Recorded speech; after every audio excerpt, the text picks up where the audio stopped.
Salut tout le monde, je vous retrouve aujourd'hui dans une nouvelle recette de gâteau. Le gâteau d'aujourd'hui, il va être sans cuisson. Ça veut dire vous n'avez pas besoin d'allumer votre four. Il y a tout qui va être mis que au frigo. Pour ce gâteau, il vous faut... Normalement, ce gâteau-là, les quantités, ça dépend le nombre de gâteaux que vous voulez faire. Mais je vais vous donner quand même les quantités que je vais utiliser moi. Après, vous adaptez à votre besoin. Donc, moi, j'ai pris ici un paquet de petits beurre. Mon paquet fait 175 grammes. J'ai pris 300 grammes de cacahuètes grillées que j'achète comme ça dans les magasins. Les cacahuètes qu'on achète pour l'apéritif, c'est juste qu'ils sont pas salés. Vous pouvez utiliser aussi les salés, il n'y a pas de souci, ça va même pas se voir et au contraire, ça va donner le petit goût de salé dans le gâteau agréable. J'ai du chocolat blanc, du chocolat noir, j'ai quelques fruits confits et vous allez avoir besoin des petits moules en silicone qu'on achète comme ça, différents modèles, ce que vous voulez, ce que vous préférez. Donc moi, pour cette recette, j'ai choisi celui-là. Et vous aurez besoin aussi de miel. J'allais l'oublier, de miel pour faire notre mélange. Soit du miel, soit de la confiture, soit du lait concentré sucré. Voilà. On passe à la recette. Alors, la première des choses que je vais faire, je vais aller mixer mes cacahuètes grillées et mixer mes biscuits, mais séparément. Je vais les mixer, je vous retrouve juste après. Voilà donc la consistance que vous devez avoir avec les cacahuètes. Moi, je préfère garder un petit peu quand même des petits morceaux pour avoir un petit peu de croquant sous la dent quand même. J'aime pas que ça soit pâteux comme ça quand on mange. Et le biscuit, un tout petit peu plus fin. Voilà, comme ça. Donc maintenant, on va passer pour faire notre mélange. Voilà, donc je vais prendre mon saladier. Je vais mettre mon biscuit avec mes cacahuètes.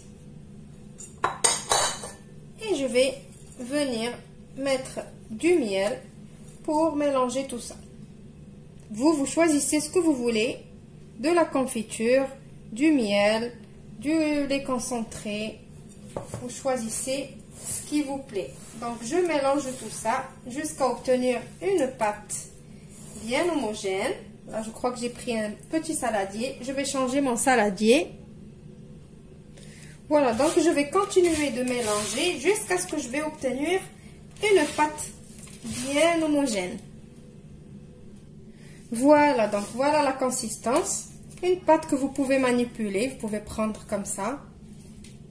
Certes, si vous mixez vos ingrédients encore plus, c'est facile de mélanger les deux.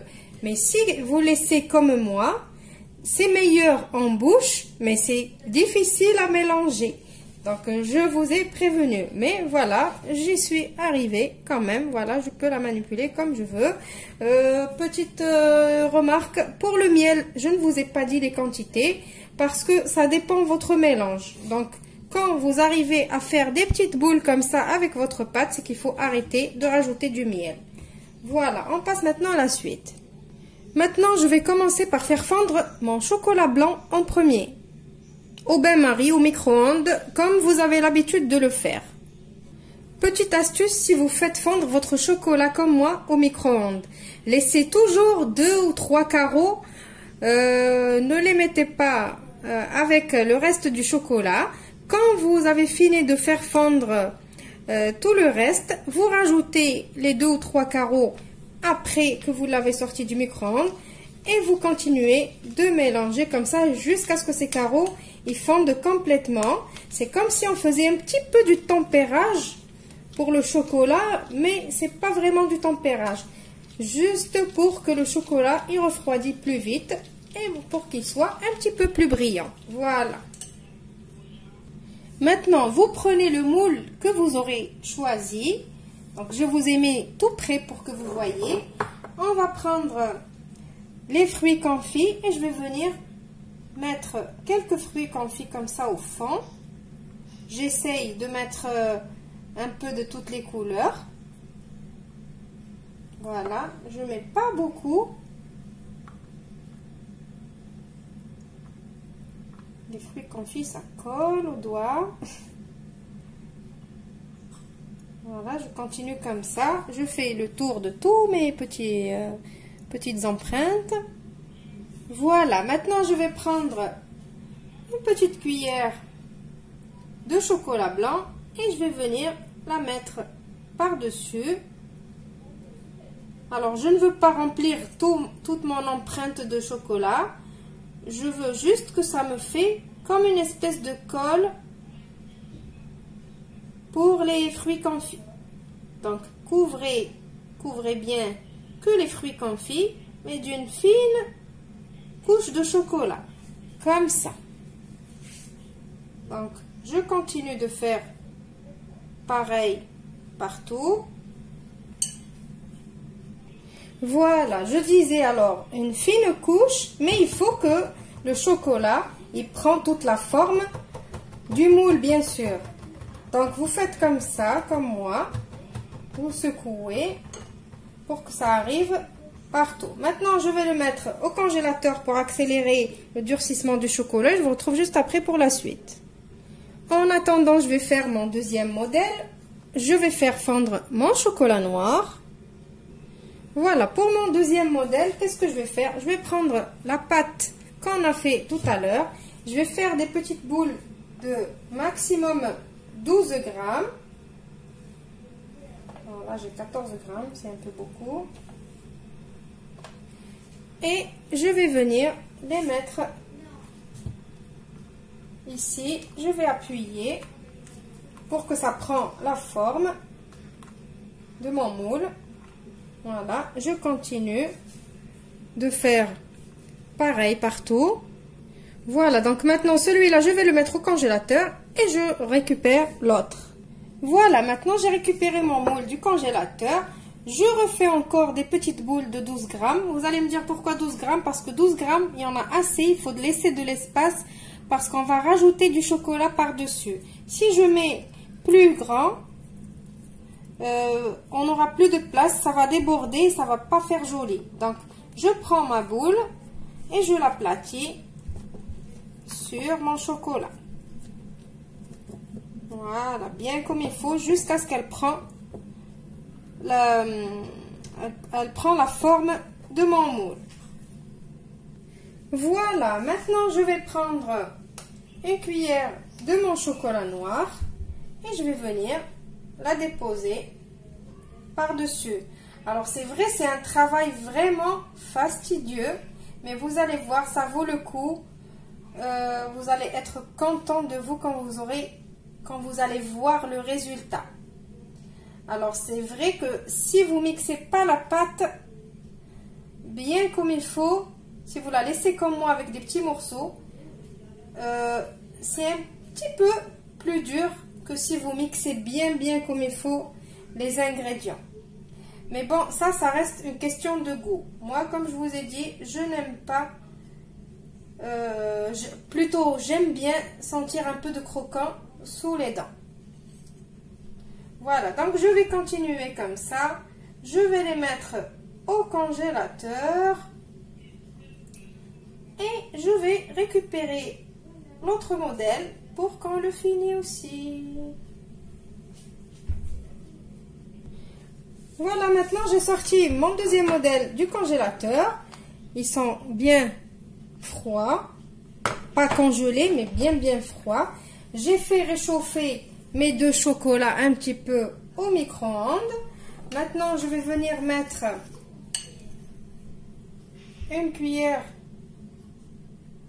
de chocolat noir. Comme ça.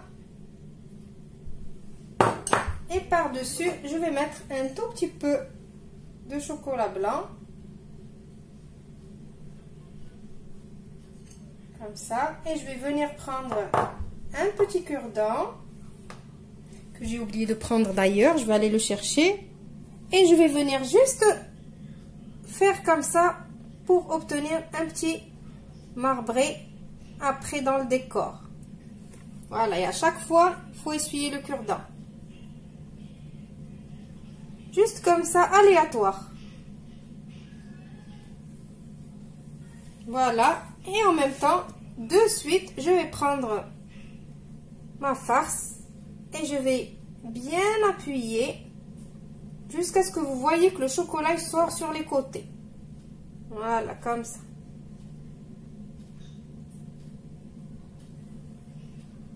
Comme ça. Je finis de faire tout et je vous retrouve après. Maintenant, je vais venir juste remettre du chocolat par-dessus et après les mettre au congélateur. Ici, vous avez le choix, vous pouvez mettre soit du chocolat noir, soit du chocolat blanc. De toute façon, on a fait du marbrage au départ, donc c'est à vous de choisir. Moi, je vais faire moite-moite. Voilà, donc je les mets au congélateur et je vous retrouve juste après pour le résultat final des deux modèles de gâteaux sans cuisson. Voilà le résultat de mes gâteaux sans cuisson. Alors celui-là, c'est celui qu'on a fait avec les fruits confits. Vous avez vu, ça sort les couleurs des fruits confits. C'est pour ça que je vous avais dit, mettez un petit peu de toutes les couleurs. Le vert, le jaune, c'est joli. Et celui-là, alors, je me suis trompée tout à l'heure. L'effet marbré que je voulais avoir, j'aurais dû mettre d'abord du chocolat blanc et une toute petite pointe de chocolat noir et faire le marbré. Mais moi, je me suis trompée, j'ai mis du chocolat noir, beaucoup de chocolat noir et un tout petit peu de chocolat blanc. Du coup, le marbré souhaité, il n'était pas là.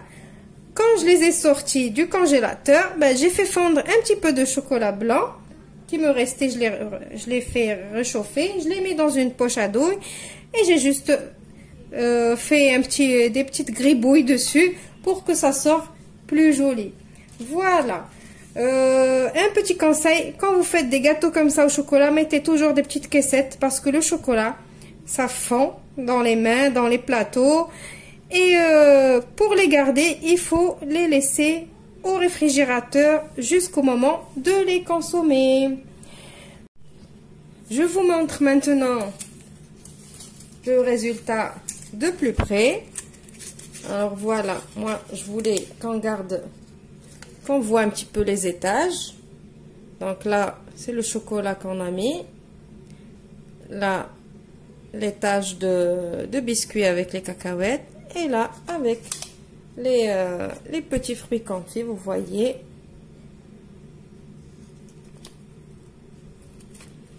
Je vous montre le deuxième. Alors le deuxième, on voit pas d'étage parce que vous vous rappelez, je vous ai dit, vous appuyez bien jusqu'à ce qu'on voit le chocolat sur les côtés. Donc celui-là, c'est comme un chocolat entier, voilà.